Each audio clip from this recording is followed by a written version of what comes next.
Alors, salut les amis. Je fais une vidéo pour parler de Bookmap à nouveau.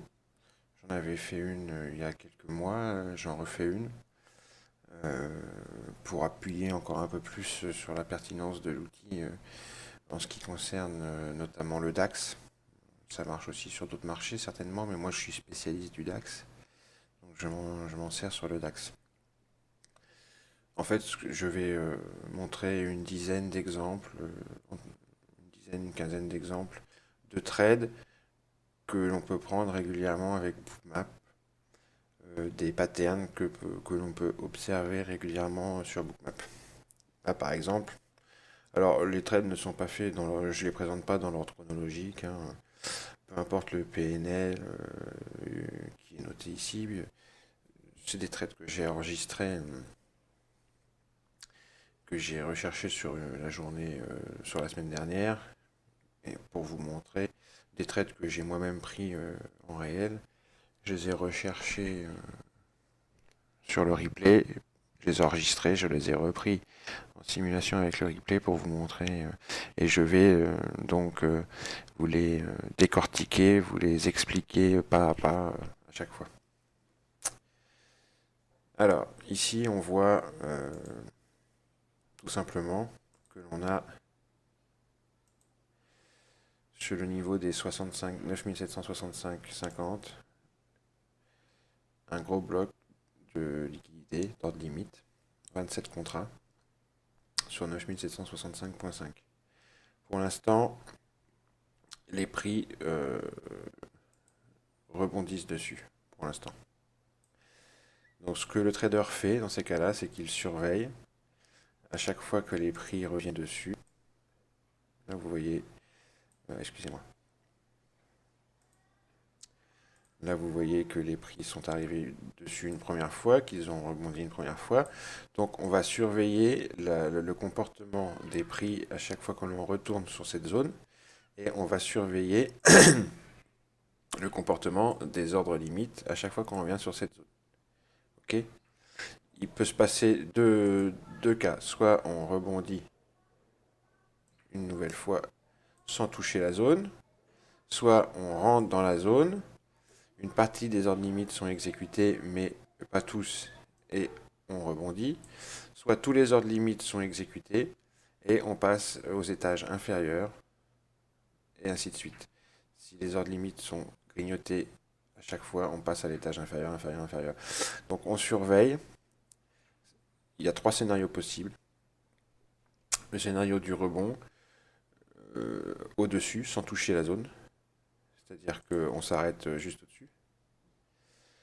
Le scénario où on touche la zone, comme ici, on exécute, quelques ordres limites sont exécutés, mais pas tous, et on rebondit. Ou alors, on touche la zone, tous les ordres sont exécutés, tous, boum, et dans ce cas-là, on cherche aux étages inférieurs, et ça squeeze. Vous voyez qu'ici, on a un bon gros paquet de liquidités en bas, là, et il est fort possible que les traders et les market makers et leurs algos manipulent les prix de sorte à aller chercher cette liquidité ici. D'accord? De même, si on prend le trade sur le niveau ici, ou un peu au-dessus, notre target sera juste en dessous les 71, car on voit qu'on a une belle ligne, 19 contrats sur 71. Donc, on peut tenter un petit scalp rapide et sortir à 70 ou à 70 ou à 70,5.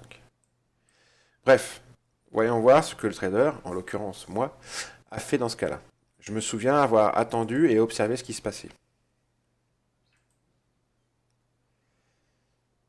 Donc, vous voyez, il y a une petite pression qui se met au-dessus des prix là.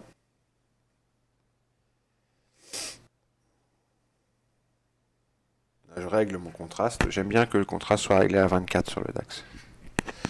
On retourne juste au-dessus la ligne des 28 contrats. Vous voyez qu'il y a toujours autant de contrats, 28. Il y en a quelques-uns qui sont retirés, mais peu. On est à 25.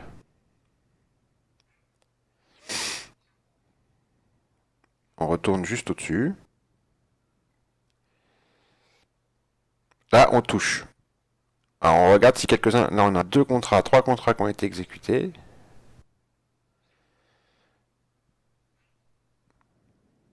Il y en a qui ont été rajoutés sur la ligne.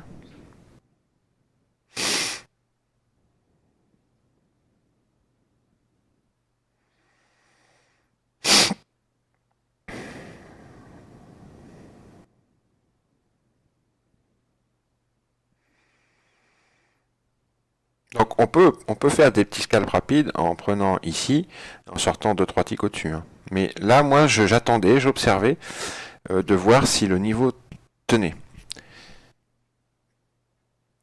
Car je soupçonnais que le market maker vienne chercher la liquidité qui se trouve en dessous. Donc à ce moment-là, je me dis peut-être que le niveau va pas tenir. Donc j'observe, j'attends. Mais on peut faire quelques petits scalps. La preuve, là, vous le preniez, vous faisiez 1, 2, 3, 4 ticks.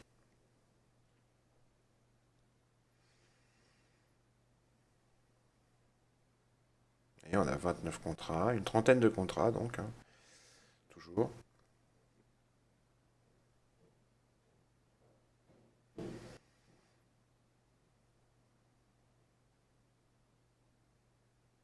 Alors, là je mets sur pause. Là, qu'est-ce qui se passe? On voit qu'on commence à avoir des indices. Ah, alors zut, par contre, si je peux plus avoir accès à ma barre d'outils, ça va être embêtant ça. Zut, attendez.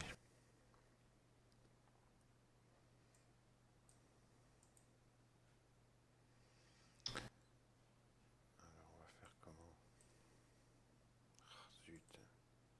Pourquoi je pouvais tout à l'heure et puis maintenant? On va faire ça comme ça. Tant pis, hein. On voit que les prix ont subi une pression au-dessus de leur tête,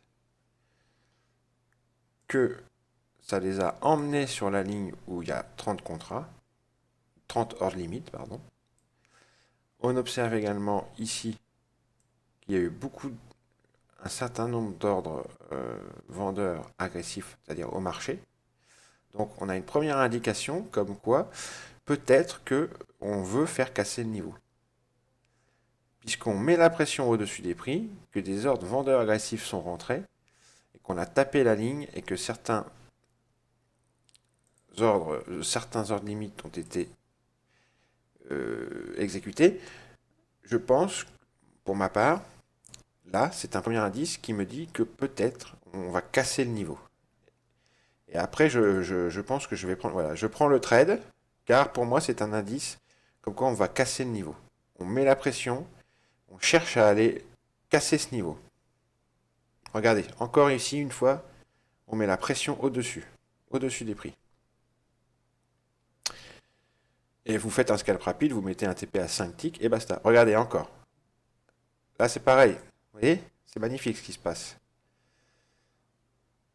C'est assez sympa ce qui se passe. Vous voyez ici, on remet une fois de plus une pression au-dessus des prix.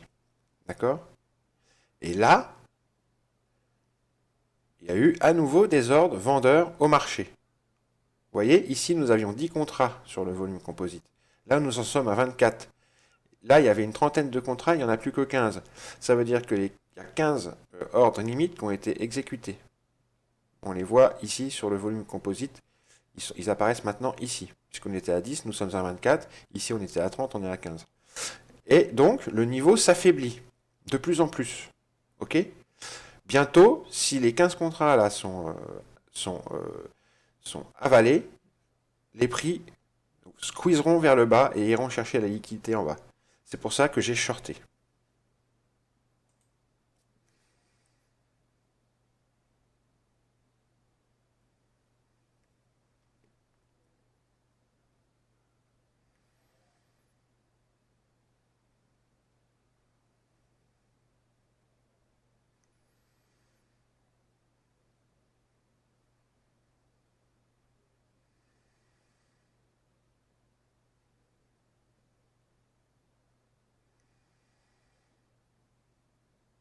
Allez, il y en a encore des contrats qui ont été exécutés. Là, il n'y a plus rien. Il n'y a plus qu'un contrat sur le niveau. Donc les 30 contrats ont été exécutés. On met la pression au-dessus des prix. Là, maintenant, je suis quasiment certain que ça va descendre. Boum, ça y est, c'est descendu. J'ai eu mes 5 ticks. 62,50 €. Et vous voyez où on est arrivé? Sur la liquidité. Le market maker a mis la pression, a manipulé les prix petit à petit pour aller chercher la liquidité sur 62. Ok? Ça, c'était le premier exemple. Vous voyez? Ici. Hop. Ici, une première fois, on a eu une pression. On en a eu une ici. Ici. Désordre marché agressif vendeur. Ok. Et ici, quand le niveau, quand tous les ordres limites ont été filled, que le niveau est devenu faible, on a mis la pression au-dessus de la tête des prix, au-dessus du current ask, et on a fait squeezer les prix jusque la liquidité sur 62. Un trade facile. Ça, c'est une pattern que l'on voit souvent dans Bookmap. D'accord? C'est très souvent, on peut observer un niveau. Je vais le dessiner là. On observe un niveau, comme ça. OK? Les prix vont venir le tester une première fois. Ils reviennent le tester parfois une seconde fois. Ils reviennent. Là, ils tapent le niveau. À ce moment-là, on a des ordres vendeurs. Excusez-moi. Des ordres vendeurs agressifs qui viennent bouffer les ordres limites à ce niveau-là. Les ordres limites sont tous mangés et on continue à descendre, manger la liquidité qui est en dessous et on squeeze de quelques ticks. Ça, c'est une pattern très connue. Donc, le niveau tient au début. Au départ, le niveau tient. Et au fur et à mesure, on le teste une fois, on le teste deux fois. La troisième fois, on voit que tous les ordres limites sont exécutés, tous les ordres limites sont bouffés. Donc, on passe aux étages inférieurs. Et ça squeeze. Et ce qui fait rentrer dans le trade, c'est de voir que l'on met la pression. Ce sont des indices, ça met la puce à l'oreille. Quand on commence à mettre la pression au-dessus des prix, pour pousser les prix à taper le niveau, à bouffer tous les ordres limites et à continuer le squeeze vers le bas. J'espère que vous avez bien compris. C'était le premier exemple.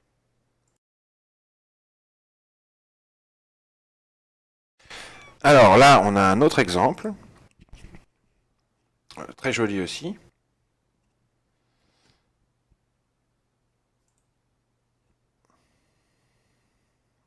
On voit très bien la pression qui s'exerce au-dessus à chaque fois des prix pour les faire baisser artificiellement. Vous voyez ici, vous voyez ici, ici, ici, ici. Donc, on fait baisser les prix artificiellement. D'accord? Ok. Donc là, excusez-moi, on va chercher à rentrer short. Donc on va attendre un petit mouvement de retracement comme ici, avec tout de suite une pression qui va s'exercer. Vous voyez qu'à chaque fois, on a un niveau sous les pieds qui se fragilise et qui est attaqué par les vendeurs au marché, d'accord?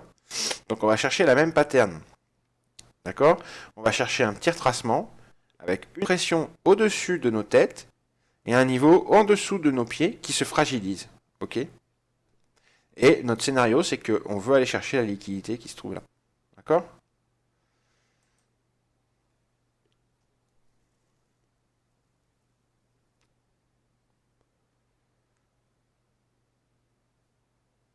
Alors, regardez bien, là, il va se passer quelque chose de très intéressant. Parce qu'en fait, on cherche le meilleur prix, évidemment. Regardez. Regardez la petite pression. Hop.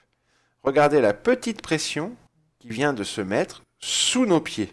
D'accord? Sous les prix. Pourquoi ça? Tout simplement pour gagner quelques ticks. D'accord? Pour pouvoir le vendre le plus haut possible. Avoir le meilleur prix à la vente.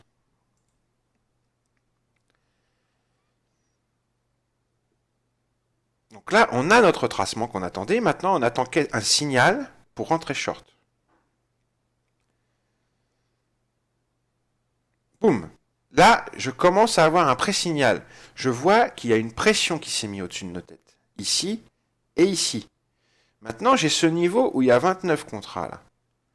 Là, je vais observer la réaction des prix au-dessus de ce niveau et la réaction, la réaction du nombre d'ordres limite sur ce niveau.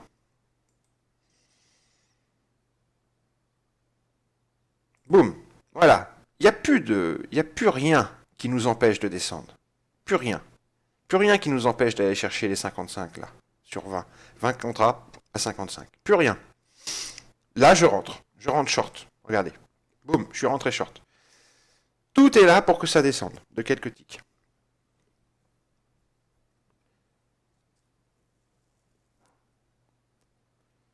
Voilà. Le scalp est fait. On a nos 5 ticks.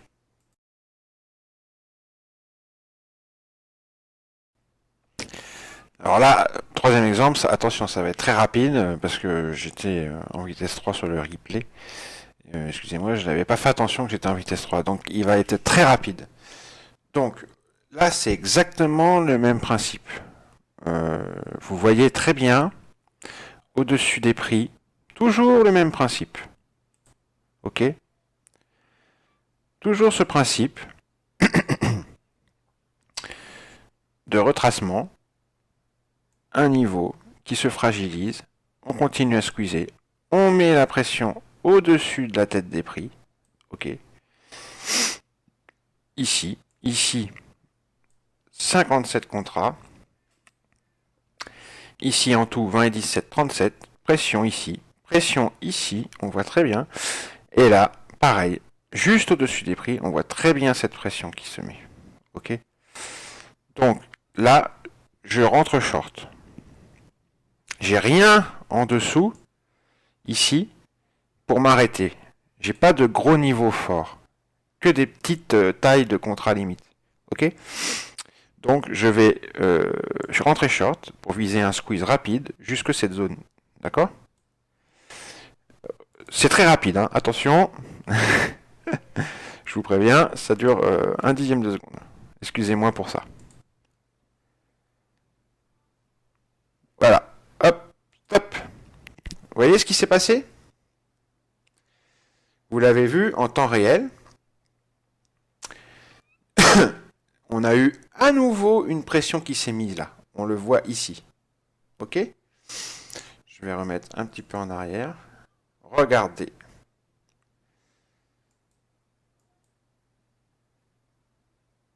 Regardez bien. Là, on a cette pression-là. Là, on en a une autre et encore une autre. Et ça a été très vite, hein, parce que c'est vitesse 3. Je suis rentré short dès que j'ai vu la pression se mettre à nouveau au-dessus de la tête des prix. Regardez encore. Pression, pression, boum. Vous avez vu? C'est très très rapide. On se le remet. Pression, je rentre. Pression. Dès que j'ai vu qu'il y avait une seconde pression après celle-ci qui se mettait au-dessus des prix, je suis rentré. Et j'ai fait mon scalp rapide. Allez, c'était le troisième exemple.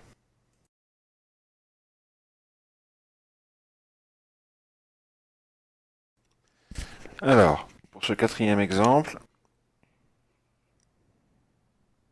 hop, allons-y. Observons ce qui se passe.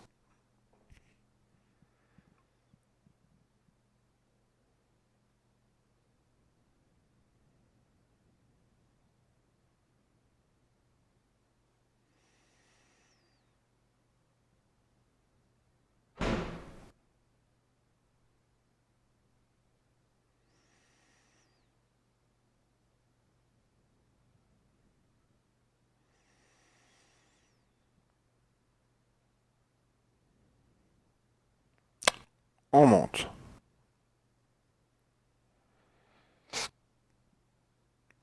peu plus de liquidité là-haut que en bas à aller chercher.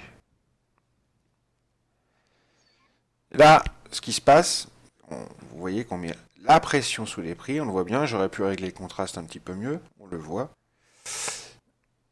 Les prix redescendent un petit peu, hop, on soutient, en dessous, je rentre long. Alors, là, ça peut... c'est un peu aussi, je vais mettre sur pause, c'est un peu ce qu'on observe également dans les breakouts. Pour rentrer sur un breakout, savoir si c'est un vrai ou un faux breakout, vous voyez, on casse le niveau, on squeeze, imaginez un niveau ici, c'est dommage, j'ai pas accès à ma barre d'outils. Bon. Les prix retracent un petit peu et on les soutient. Sous nos pieds, nous sommes soutenus. Vous avez vu qu'ici, on a eu un certain nombre d'ordres limites qui sont apparus, une vingtaine, donc plus important qu'au-dessus de nos têtes. Donc, on peut envisager d'ores et déjà que le breakout est vrai, puisqu'on soutient les prix en dessous pour essayer de les faire repartir au nord. Allez taper dans la liquidité ici. Je vous fais remarquer que nous avons 113 contrats là. Vous voyez ? Le marché va chercher à aller tester ces 113 contrats. C'est inévitable. Quasiment à chaque fois, quand vous voyez 113 contrats comme ça, ou 150 ou 200, souvent, le marché va tester ce niveau. Donc là, on a commencé à partir nord, on retrace un petit peu, on a soutenu les prix, on le voit ici par l'empreinte qu'on a laissée ici, là, le carré blanc. C'est 20 contrats qui sont apparus d'un coup sous les pieds des prix. Je suis rentré long.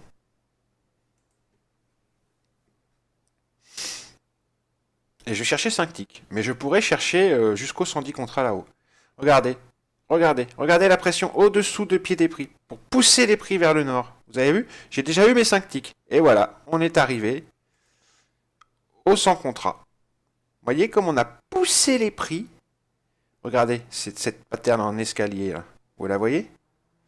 Comme on a poussé les prix en manipulant les ordres limites au carnet, on pousse les prix en manipulant l'équilibre, le déséquilibre des ordres limites entre l'ask et le bid, on pousse les prix pour aller chercher et tester le niveau des 106 contrats ici.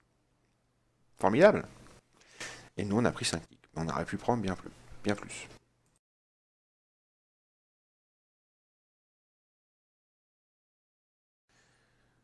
Le 5e exemple est l'exemple du trader qui s'est fait piéger, qui a pris un breakout, par exemple en prenant un buy stop, ici, en cassant un fort niveau. Imaginez ici qu'il y avait 100 contrats et que le trader ait mis son buy stop juste au-dessus. Il est filled, donc il est dans le mouvement. Mais c'est un faux breakout. Une pression s'est remise au-dessus de la tête des prix. Les prix sont redescendus. Alors, on va voir dans cette vidéo, dans cet exemple, comment gérer ça. D'abord, on voit que le breakout est un fail et qu'il retombe. Ok, très bien. On repère le niveau à ne surtout pas casser pour squeezer plus bas. Là, on est à moins 50, moins 37. Ok, il n'y a rien de catastrophique. On s'est trompé, mais peut-être que le marché va finir par nous donner raison. Là, on voit très bien que nous avons un niveau à 75, ici, ici et ici, qui est un niveau défendu. Donc dans ces cas-là, ce qu'on fait, c'est qu'on met son stop en dessous ce niveau, pour limiter la casse si le breakout s'avère être un faux breakout, comme ça a l'air de se produire maintenant. On voit qu'il y a une belle accumulation sur cette zone. Hein, beaucoup de traders rentrent. On voit par les ronds jaunes que beaucoup de traders rentrent à l'achat, mais on voit que aussi énormément rentrent à la vente. Mais un petit peu moins. D'accord? Donc, on On prend le risque de rester dedans. Cependant, on ajuste le stop en voyant que ce 75, ici, s'il est cassé, ça squeezera inévitablement plus bas. On met notre stop en dessous 75. Un ou deux ticks en dessous. Comme ça, on limite le risque et on attend voir si, malgré tout, peut-être on a eu raison. Donc là, on est dans un breakout qui a mal fonctionné. Mais on essaye de gérer la chose du mieux qu'on peut.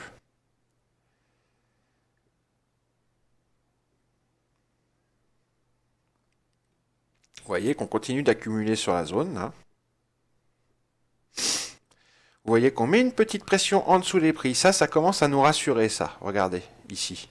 La petite pression, les 75 sont effectivement défendus. Regardez ce petit escalier qui part des 75 et qui monte comme ça sous les prix. On continue d'accumuler. Regardez comment on accumule. Pouf, on est retombé sur les 75, mais ça n'a pas cassé. Le niveau est réellement défendu. Donc on attend, on a mis notre stop en dessous, il n'y a pas de risque.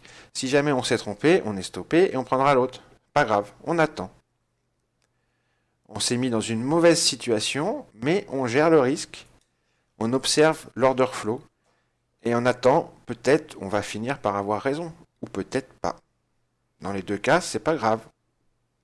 On a notre target et on a aussi notre stop. On voit qu'on continue l'accumulation sur le niveau là. Ah, les acheteurs commencent à rentrer. Une petite pression sur 76 qui vient de se mettre. Là, gros bloc d'achat. Boum, voilà. Gros bloc d'achat. Pouf. On squeeze, on bouffe tous les niveaux. Parce que je vous ferai remarquer qu'on n'avait pas grand-chose. On avait en ordre limite, là, on n'avait pas grand-chose. Donc, il n'y avait pas besoin d'énormément d'achats agressifs pour bouffer tous les ordres limites à chaque niveau de prix. Donc ça a squeezé très vite. On a été chercher la ligne de 36 contrats ici. Voilà. Donc là, on voit très bien comment on peut gérer un faux breakout au départ. On se retrouve dans une situation un peu compliquée. On repère le niveau qui tient, celui qui est défendu. On place notre stop en dessous. On attend de voir. Si des indices nous confirme que peut-être on a certainement raison en fin de compte. Regardez, 200 contrats, on est passé à 200 contrats et ici à 126 sur le niveau. Beaucoup d'acheteurs sont rentrés ici à ce moment-là. Et on voyait à partir de 75 ici par des petites patterns que je vous ai montrées. Regardez ici, ici que les prix étaient soutenus, que 75 était défendu. Là aussi, regardez cette petite pyramide là. 75 est défendu, ok? Et même 74 là. Ok. Donc, on reste dans le trade là. On reste dans le trade, on place notre stop en dessous le niveau qui est défendu, un tick ou deux ticks en dessous. Si on est stoppé, il n'y a pas de catastrophe. Par contre, si on est bon, voilà, on a notre trade. 5 ticks. Voilà pour le 5e exemple.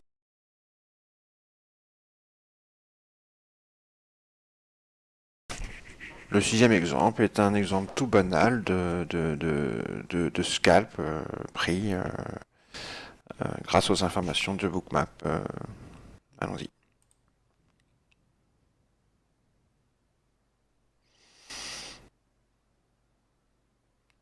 Donc là, on est en train d'observer. Hein, parfois, il y a beaucoup d'attentes. Vous mettez votre Bookmap dans un coin en haut d'un de vos graphiques. Et vous le regardez de temps en temps, ou alors vous ne tradez qu'avec. Hein, c'est un choix. Et c'est beaucoup parfois d'attente et beaucoup de concentration. C'est fatigant. Donc là, on voit que certains vendeurs essayent de rentrer agressivement. Il ne se passe rien au-dessus et au-dessous de nos têtes. Il n'y a rien de significatif.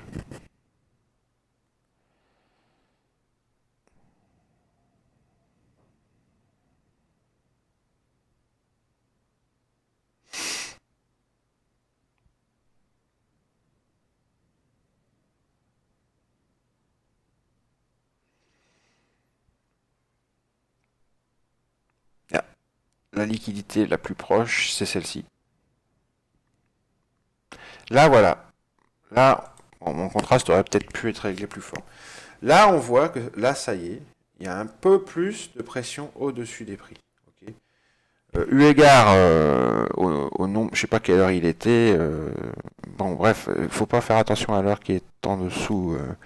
Là, sur Bookmap, c'est pas la bonne heure. Hein. En fait, là, on est entre midi et 2, si mes souvenirs sont bons. Oui, 10h53. C'est très calme, donc il n'y a pas beaucoup de liquidité. Mais par contre, là, d'un coup, on a le double de liquidité sur 82.5 et 82 par rapport à au-dessus où il y a 7 contrats, 8 contrats ici. En dessous, il y a 5. Pardon. Là, il y a 5. Là, il y a 5. Là, il y a 7, 8. Donc, il y a très peu de liquidité. Et là, d'un coup, on se retrouve avec 14 et 14 au-dessus de la tête. D'accord ? Donc là, on a une première indication. On a déjà eu des vendeurs qui ont essayé de rentrer ici. On continue à observer ce qui se passe. Voilà, vous voyez, après cette petite pression, on aurait pu rentrer à ce moment-là. Je suis rentré un peu tard. Le trader, en l'occurrence moi, est rentré un petit peu tard, à mon avis. Il aurait dû rentrer au moment de ce signal-là. Après, vous voyez, ça dégringole, il avait déjà ses 5 ticks et il était sorti du marché. Bon, il est rentré un petit peu tard, en l'occurrence, puisqu'il rentre sur 80 apparemment. Hein. Oui, c'est ça, il est rentré à 80. Donc il rentre un peu tard. Je suis rentré un peu tard. Bon, ça arrive. Hein. Par contre, là, on voit qu'on continue à mettre de la pression au-dessus. Ça, c'est plutôt bon signe. Voilà, là encore. Pression au-dessus. Là, vous avez vu? Et boum, ça dégringole un petit peu de quelques ticks. Là, il nous manque plus que 2 ticks et c'est bon. 3 ticks et c'est bon. On peut éventuellement se dire qu'on va aller chercher cette liquidité ici sur 75. Voilà. Regardez, on a eu une pression au-dessus de la tête, une fois de plus, et on a perdu encore les 2-3 ticks qui nous manquaient pour aller chercher notre TP. Voilà. Là, c'est tout simple, c'est une pattern, la pattern la plus simple qu'on peut observer dans Bookmap. Une pression qui se met au-dessus des prix, toujours pareil, hein, et qui fait descendre petit à petit les prix. Mais là, je suis rentré un petit peu tard.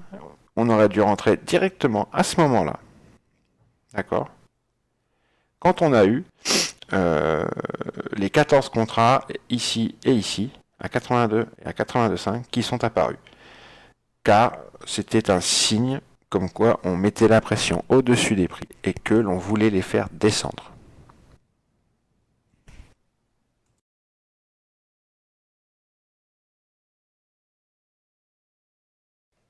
Prochain exemple. On est en train tranquillement d'accumuler sur un niveau. Vous voyez ce beau pic là. En dessous, on a de la belle liquidité, mais on s'arrête 2 ticks au-dessus et on accumule petit à petit. Donc là, pour l'instant, on observe ce qui se passe. Est-ce que, attention, est-ce qu'une pression va s'exercer au-dessus pour nous faire plonger dans cette liquidité et bouffer cette liquidité, ou est-ce qu'une pression va s'exercer en dessous des prix pour remonter et rejeter sur ce niveau? Là, en l'occurrence, on a vu, le trader vient d'entrer long, car des acheteurs sont rentrés agressivement ici, ici, et qu'une pression s'est exercée sous les prix ici. Donc il vient de rentrer long. Et ça va très vite ensuite, nous sommes en vitesse réelle. Hein. Vitesse 1.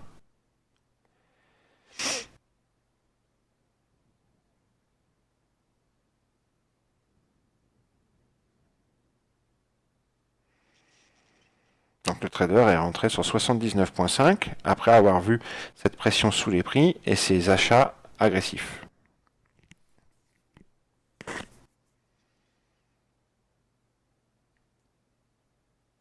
On tient les 77,5. Il n'y a pas de souci.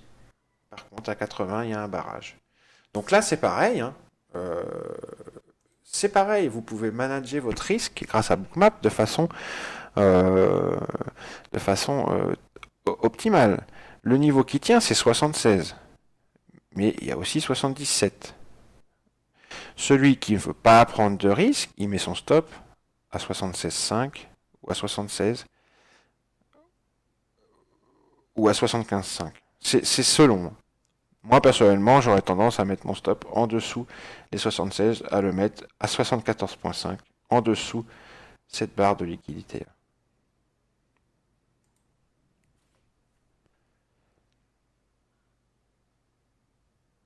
Boum, achat agressif.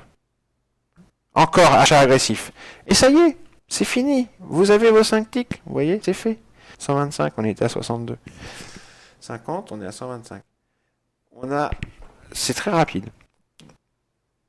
Vous voyez qu'ici, les prix ont été soutenus. Aucun souci. Le niveau a tenu. Il y a eu une première partie d'achat agressif pour squeezer les 80. Et ensuite, tranquillement, une seconde salve d'achat agressif pour squeezer les 81 et monter jusqu'au 82. Vous voyez, c'est assez simple en fait le principe.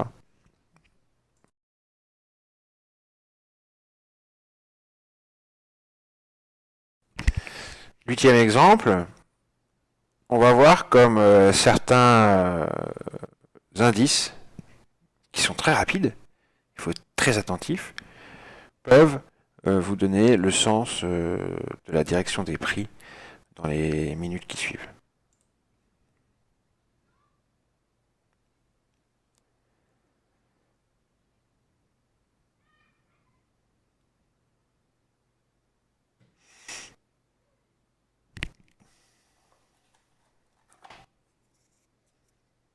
Top. Regardez. Jusque présent, il ne se passait rien. Et tout de suite, qu'est-ce qui attire l'œil? D'un coup, cette grosse barre blanche qui apparaît ici avec 19 contrats. C'est ça Bookmap. C'est ça l'intérêt de Bookmap. C'est que tout de suite, l'œil est attiré par un événement qui vient de se produire, qui est l'augmentation inopinée du nombre de contrats sur 85.5. Et grâce au changement de couleur et grâce à cette grosse barre blanche qui apparaît, tout de suite l'œil est attiré. Donc, on regarde ce qui se passe à ce niveau-là. On continue à regarder. Ah, dis donc, de 19, on passe à 68, on passe à 77. Donc le trader est rentré short. Pour lui, c'est un signe que quelque chose se passe. C'est un spoofing. Au-dessus de nos têtes, c'est un signe que potentiellement les prix peuvent... on peut chercher à manipuler les prix pour les faire descendre. Et on va voir, il rentre donc short. Boum. Sans hésiter, il a vu son spoofing, il rentre short. Après, ça marche pas à tous les coups. Voilà, en l'occurrence, il y a de fortes chances que ça marche. Sinon, je ne le filmerai pas. C'est pour vous montrer des exemples théoriques que je fais ça. Donc là, on voit que 80.5 est défendu. Donc, on est rentré short. Et si 80.5 tient, évidemment, on se ravisera. Inutile d'aller se prendre du risque au-delà de 84. Le stop au-dessus de 84. Et si 80.5 tient, on sortira même bien avant. Si on a des indices que 80.5 va tenir, on sortira bien avant. Là, on commence à attaquer les 80.5. On était à 30 contrats, on n'est plus qu'à 19, 17, 2, plus rien. Voilà. Les vendeurs, regardez, les vendeurs agressifs sont rentrés, ils ont bouffé le niveau. Donc là, on est content. C'est bon. On se dit, on n'a pas eu tort. On a une petite pression sur 80.5, ici au-dessus de la tête. On se dit qu'on n'a pas eu tort. On se dit que ce petit signal, très rapide, voilà, on est à 75 euros. Boum. Terminé. On a été chercher la liquidité ici. Ok? Mais il faut avoir l'œil, vous avez vu comme ça a été rapide. Hein, et c'est représenté dans le passé ici par un tout petit rectangle blanc, ce qui s'est passé. C'est nickel. C'est efficace. Pas de doute.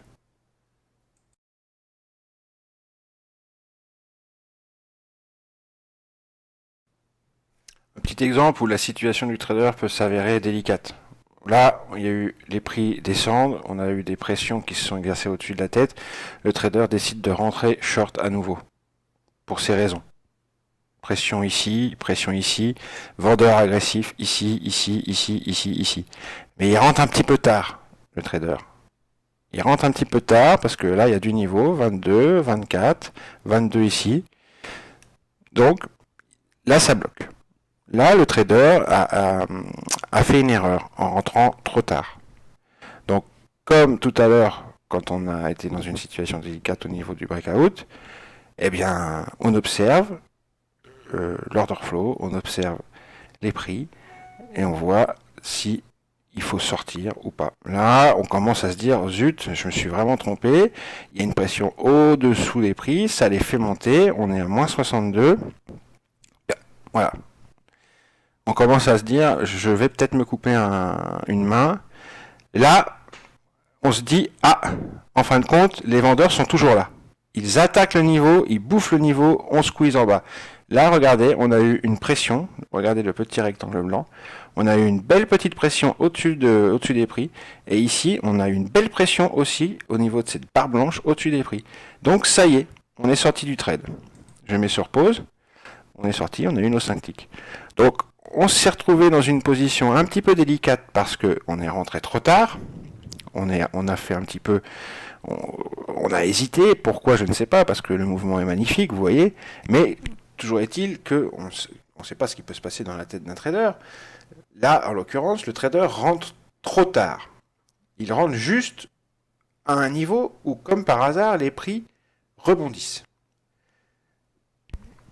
Avec Bookmap, on est tranquille, parce que on voit tout ce qui se passe. On voit ce que les chandeliers ne montrent pas, ce qu'un tape montre, ce qu'un footprint peut montrer, effectivement. Mais là, c'est visuel. C'est beaucoup plus facile à interpréter à l'œil comme ceci. Les prix sont remontés, on a eu une petite pression sous les pieds, et là, on a commencé à se dire, on a buté ici. Si on monte plus haut que ça, je sors. Le stop peut être placé ici. Pardon. Si la pression au-dessous des prix continue et qu'on casse ce niveau, fatalement, on va monter plus haut et aller chercher la liquidité qui se trouve ici. D'accord? Donc, on place notre stop ici et on observe ce qui se passe. Et on a vu que juste l'instant d'après, on était rassuré car le niveau n'a pas tenu. Une pression s'est exercée au-dessus des prix, ici, ici. Les vendeurs sont revenus dans le marché comme ils étaient venus ici. Ils reviennent à nouveau à ce moment-là, bouffent le niveau des 74, squeeze les prix, continuent à attaquer le niveau en dessous, ici, ici et ici, et hop, on a notre target. Et grâce à Bookmap, on ne s'est pas affolé. On a ajusté notre stop, on pouvait le mettre ici, car si on squeezait ce niveau-là, c'était pas la peine de rester dans le trade. Après, on a vu qu'on pouvait être tranquille quand on a vu la pression à nouveau s'exercer au-dessus des prix et qu'on a vu à nouveau les vendeurs à ce niveau-là revenir dans le marché. Voilà.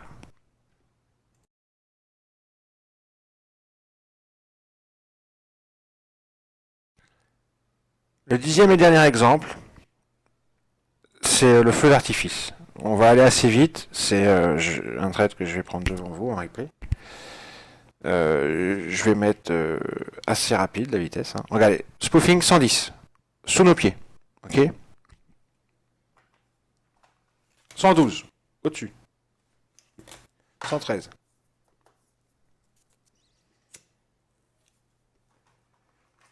Ok, à partir de là, on rentre long. On rentre long. Et c'est voulu que je ne mets pas de target. Ok. À partir de là, on a pris notre décision, on rentre long. 83, sous nos pieds.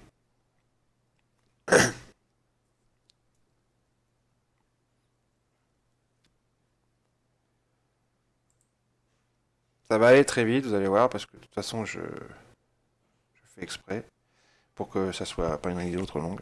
C'est le feu d'artifice.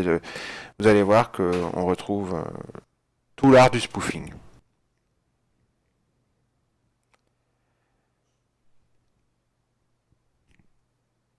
Hop, 110 sous nos pieds.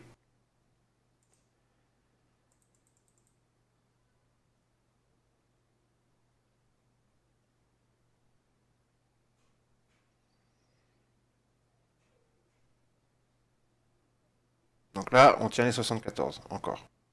C'est toujours la même journée. Hein.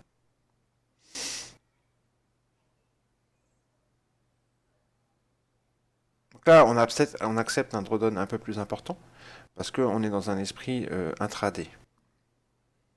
Parce qu'on voit qu'il y a énormément de spoofing sous nos pieds, donc il y a une volonté très marquée de vouloir faire monter les prix. Là, il y a une tentative de squeeze avortée. Top! Tentative de squeeze avortée. Les prix remontent instantanément. Vous voyez que là, ça n'est pas passé. On s'est fait peur. On a eu un petit drawdown de 100 euros. Mais c'est pas passé. On reste dans le trade. C'est un esprit plus intraday que scalping. Donc, c'est pas pareil. Et on est rentré, je vous rappelle qu'on est rentré car on a vu qu'il y avait énormément de spoofing sous nos pieds.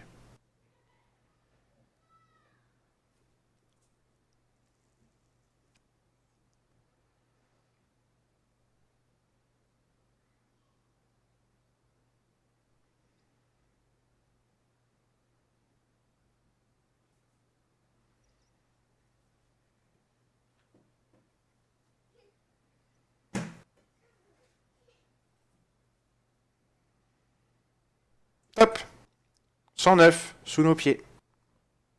Les indices continuent.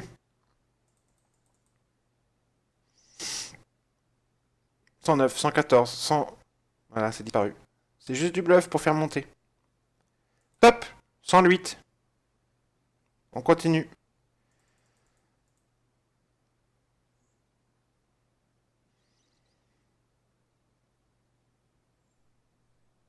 Hop.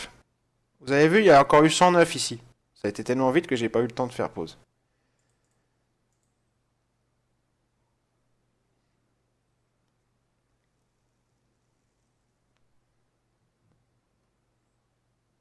« 206 au-dessus des têtes. Ouh, attention. On se dit, ce niveau-là, il va falloir y faire gaffe. Mais par contre, si on le passe, c'est que du bonheur. Ah, on le passe. Nickel. On reste dans le trade.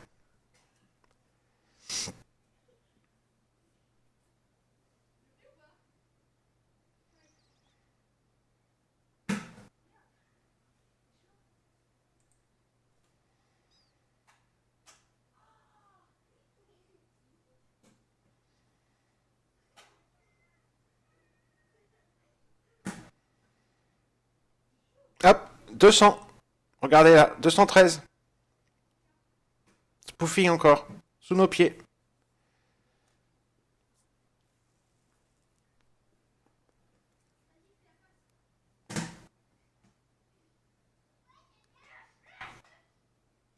Hop, ça monte.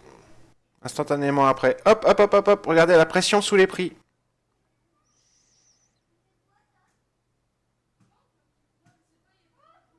Vous avez vu la pression sous les prix qui se met?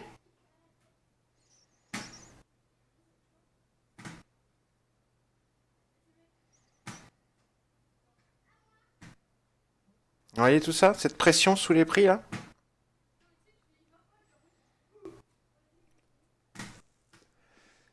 Donc ça, c'est le 10e et dernier exemple.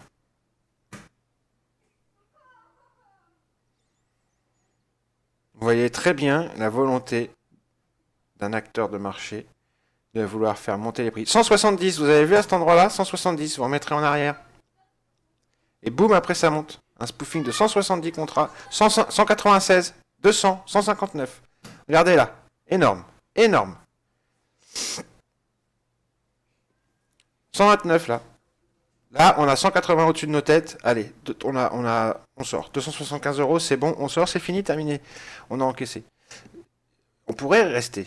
On pourrait rester, on vient d'avoir encore un spoofing sous nos pieds. Mais on commence à en voir au-dessus de nos têtes. Regardez, on a eu 196 contrats ici, vous remettrez en arrière et boum, ça a squeezé au nord. Donc là, on pouvait continuer, hein. Il y a de la liquidité au nord, il veut la bouffer, ça se voit. Il met la pression. Voilà, c'était le dernier exemple. Magnifique. Ciao. Et don't trade the market blindfold. Are you ready? Hop. Tout simplement www.bookmap.com. Voilà. Si vous voulez avoir une petite version gratuite pour le tester, vous allez là. Vous allez voir, c'est absolument génial. C'est un outil formidable.